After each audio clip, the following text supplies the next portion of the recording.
Hola, hoy día veremos la guía número 6 que trata sobre porcentaje, razones y proporciones. Estos tres conceptos tienen que ver con relaciones entre dos o más cantidades. Vamos con el primero, razón. Como dice en la guía, una razón es la relación en magnitud entre dos cantidades y se representa mediante una división.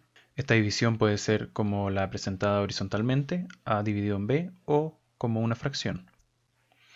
Una razón, como se ve ahí, entre a y b siempre se va a leer a es a b, donde a es el antecedente y b es el consecuente.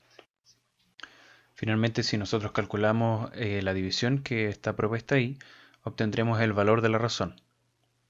Ahora, intuitivamente, la razón entre a y b nos indica qué tan grande es una respecto a la otra. En tal caso, si por ejemplo yo calculo el valor de una razón y el valor es menor a 1, significa que a era menor que b. Al revés, si el valor de la razón es mayor a 1, significa que a es mayor que b.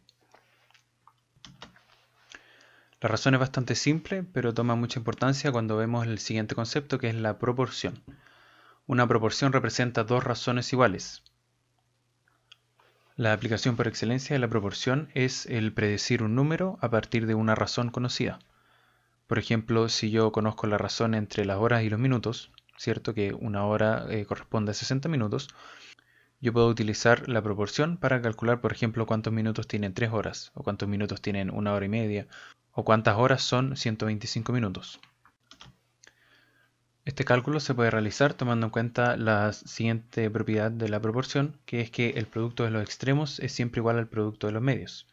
Como ven ahí, los extremos son a y d y los medios son c y d. Por lo tanto, yo siempre voy a saber que a por d es igual a c por b. Entonces, digamos que a es 1 y b es 60. O sea, yo estoy viendo la relación entre 1 hora y 60 minutos. Y yo quiero calcular, por ejemplo, cuántos minutos son 3 horas. En ese caso, mi C, como está escrito ahí, serían las 3 horas y D sería la cantidad de minutos que yo quiero calcular. Por lo tanto, como ven ahí, A por D es igual a C por B. Como yo no sé D, yo trato de dejarla sola, o sea, paso A dividiendo al otro lado y me quedaría que D, la cantidad de minutos que quiero calcular, es lo mismo que C por B dividido en A. Esto se conoce como la regla de 3. Si nosotros lo resolvemos, podemos ver que C por B es 3 por 60, eso es 180, dividido en A, que es 1, queda igual a 180. Por lo tanto, D va a ser 180 y 180 es la cantidad de minutos que componen 3 horas. Aquí una muy útil mnemotecnia es que en vez de estar anotando el A por D igual C por B, nos quedamos con la forma de fracciones. Es decir, en este caso lo vamos a dejar como 1 partido en 60 es igual a 3 dividido en d, que es el número que no conozco, y lo que hacemos para encontrar d es multiplicar cruzado y dividir por el extremo. En este caso, multiplicar cruzado consiste en multiplicar c por b y dividir por el extremo es dividir todo eso por a. Y nos va a dar exactamente el mismo resultado. Como pequeña observación, podemos notar que, dada la proporción que está definida aquí, siempre va a existir una constante que aquí se llama k, que va a cumplir con a es igual a c por k y b es igual a d por k. Esto queda mucho más claro si lo piensan como una fracción que está siendo amplificada. O sea, la fracción c partido en d es lo mismo que la fracción a partido en b amplificada por k. Eso se cumple para cualquier proporción. Una vez que pasamos por la proporción, que consiste en dos razones iguales, podemos aumentar el número de razones que están siendo comparadas y armar una serie de razones, que como dijimos antes es una equivalencia de más de dos razones. Aquí la propiedad importante es que la suma de los antecedentes, es decir, los numeritos que están arriba, dividido por la suma de los consecuentes, es decir, los numeritos que están abajo, va a seguir la misma razón que todas las anteriores, como está explicado ahí. Por ejemplo, si yo tengo 2 cuartos y los comparo con 3 sextos, estos van a estar en la misma razón que 2 más 3 dividido en 4 más 6, que es lo mismo que 5 décimos. Y todo esto, si calculamos el valor de la razón, es igual a 0,5 o 1 medio. Entonces, con las proporciones conocemos cómo se relacionan dos o más valores. Veamos qué pasa cuando estos valores comienzan a cambiar, por ejemplo, con respecto al tiempo. En este caso, estos valores serán variables y en general los denotaremos como x e y. Dependiendo de cómo cambie y, por ejemplo, respecto a algún cambio en x, vamos a definir si la proporcionalidad es directa o inversa. Vamos a estar frente a un caso de proporcionalidad directa cuando vemos que si x aumenta, y también aumenta. Al mismo tiempo, si x disminuye, y también va a disminuir. Un ejemplo de esto son, por ejemplo, las horas y los minutos. La cantidad de horas es directamente proporcional a la cantidad de minutos. Es decir, si yo veo una mayor cantidad de horas, obviamente voy a ver una mayor cantidad de minutos. La proporcionalidad directa se representa como un cociente entre las dos cantidades. Como está escrito ahí, x partido en y es igual a k. El hecho de que si x aumenta implique que y aumente, tiene que ver con que si se fijan, esta fracción tiene que dar siempre un mismo valor, que es k. Por lo tanto, si x aumenta, y tiene que aumentar en la misma cantidad. Esto puede ser análogo a una amplificación, de nuevo, y si pensamos en el caso de las horas y los minutos, donde x son las horas y y los minutos, yo podría tener 1 dividido en 60, donde 1 es una hora y 60 son los 60 minutos. Y si por ejemplo yo quisiera ver cuántos son 3 horas, yo tendría que amplificar por 3, ¿cierto? Arriba el 1 por 3 y abajo el 60 por 3. Y ahí yo sabría que para 3 horas tengo 180 minutos. Por otro lado, vamos a estar en presencia de proporcionalidad inversa cuando un aumento de x implique una disminución de y al revés, una disminución de x implique un aumento de y. Esto se representa como una multiplicación de ambas cantidades, es decir, x por y igual a k. Siguiendo la lógica anterior, como el x por y tiene que mantenerse en un mismo valor, si yo aumento x en una cantidad, y tiene que disminuir en una cantidad proporcional. Esto lo podemos ver, por ejemplo, en un viaje. Digamos que yo voy en auto por una carretera y mi relación inversamente proporcional va a ser la relación entre la velocidad a la que yo voy y el tiempo que me voy a demorar. Entonces, claramente, si yo voy a una mayor velocidad, el tiempo que me voy a demorar va a ser menos. Si yo voy al doble de la velocidad, el tiempo que me voy a demorar va a ser la mitad. Y así. Hay un tipo específico de proporcionalidad que consiste en comparar la razón entre los números y la razón entre un número y 100. Esto se conoce como porcentaje. Conceptualmente el porcentaje no es muy complicado, ya que consiste simplemente en llevar la comparación de dos números a la comparación de qué tanto por ciento es un número del otro. Así, por ejemplo, si mi número A es la mitad de B, vamos a decir que A corresponde al 50% de B. O si B es el doble de A, significa que B es el 200% de A. Si se fijan, al número al que yo le asigno el 100% puede ser cualquiera. Lo importante es ser coherente. En este caso, en la primera comparación, yo digo que A es la mitad de B, por lo tanto B es mi 100%, y ya que mi B es mi 100%, el A es el 50%, ya que es la mitad.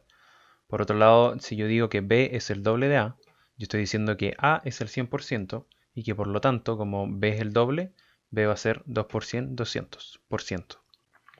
Para entender mejor los porcentajes pueden ver el ejemplo que está en la guía, para el cual recomiendo pausar un poco y leer, y luego podemos seguir.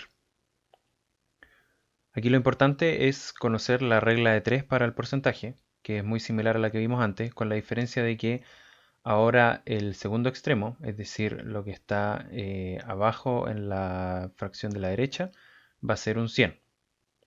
De esta forma, si yo quiero comparar A y B, siendo B el 100%, yo escribo la fórmula que está ahí, es decir, A partido en B es igual a I partido en 100, donde I va a ser el porcentaje que representa A sobre B. Siguiendo la operación de la regla de 3 para calcular el porcentaje I, tenemos que multiplicar cruzado, es decir, 100 por A y todo eso dividirlo por B. Una vez que ya sabemos calcular los porcentajes, podemos ir a ver cómo se operan entre sí. En el caso de la suma y la resta, la operación no es muy distinta. Siempre que yo tenga dos o más porcentajes de un mismo número, yo puedo sumarlos. Es decir, como está en el ejemplo, si yo tengo el 5% de 200 más el 8% de 200, yo los sumo y me quedaría el 13% de 200. Lo que sí es un poco más complicado es cuando yo calculo el porcentaje de un porcentaje. Esto se resuelve, como se puede ver en la guía, dividiendo cada porcentaje por 100 y multiplicando todo. Es decir, si yo quiero el 5% del 10%, yo multiplico 5 dividido en 100 por 10 dividido en 100. Esto me va a dar 0,05 por 0,1. Y al multiplicarlo voy a obtener 0,005, lo que corresponde al 0,5%. Las operaciones entre porcentajes se pueden hacer muy fáciles si aprendemos a representarlos como un número decimal. Es decir, nuestro 100% es el 1 y todos nuestros porcentajes van a estar en relación a eso. Por ejemplo, el 50% va a ser 0,5, el 75% va a ser 0,75 y así. Entonces, con esto en mente, por ejemplo, si queremos sacar el 50% de 23, lo único que tenemos que hacer es multiplicarlo por 0,5, que es la representación decimal del porcentaje. El último tema de esta guía corresponde al interés. El interés corresponde a una tasa de cambio, en general de una cantidad de plata o dinero, en el tiempo. En general, los problemas de interés consisten en plata guardadas en bancos, los cuales aplican cierto interés al dinero guardado. El aplicar un interés consiste en que, dada cierta cantidad de plata, yo agrego un porcentaje o una fracción de esta plata a la cuenta o a la deuda. Como estamos viendo interés simple, esta cantidad de plata va a ser fija y va a ser una fracción o porcentaje del monto inicial. Veamos el ejemplo de la guía. Nuevamente les recomiendo pausar el video y leer el problema para luego continuar. Entonces aquí lo importante es que tenemos un monto inicial igual a 100 pesos y nuestro interés es del 3% mensual. Es decir, cada mes vamos a sumar a nuestra cuenta el 3% de nuestro monto inicial, que son 100. Si recuerdan, para calcular cuánto es el porcentaje, nosotros podemos hacer la regla de 3 o usar la multiplicación como la representación decimal. Es decir, si quiero el 3% de 100, multiplico 100 por 0,03. Eso nos va a dar 3 pesos. Por lo tanto, cada mes vamos a sumar 3 pesos a nuestra cuenta. En general, lo que vamos a querer saber es cuánto dinero vamos a ganar después de cierta cantidad de tiempo. Para esto vamos a tener la fórmula que aparece en la guía, donde C es el monto inicial, N es la cantidad de periodos, es decir, si por ejemplo yo tengo un interés mensual, N sería la cantidad de meses, e I el interés. Así como está en el ejemplo, mi cantidad final, C sub F, va a ser mi monto inicial, que es 100, más nuevamente el monto inicial, 100 multiplicado por la cantidad de periodos, que en este caso fueron 3, por el interés. Recordemos que el I dividido en 100 es la representación decimal del porcentaje. O sea, tenemos 100, que es el monto inicial, más 100 por 3, que es la cantidad de periodos, por 0,03, que es el interés.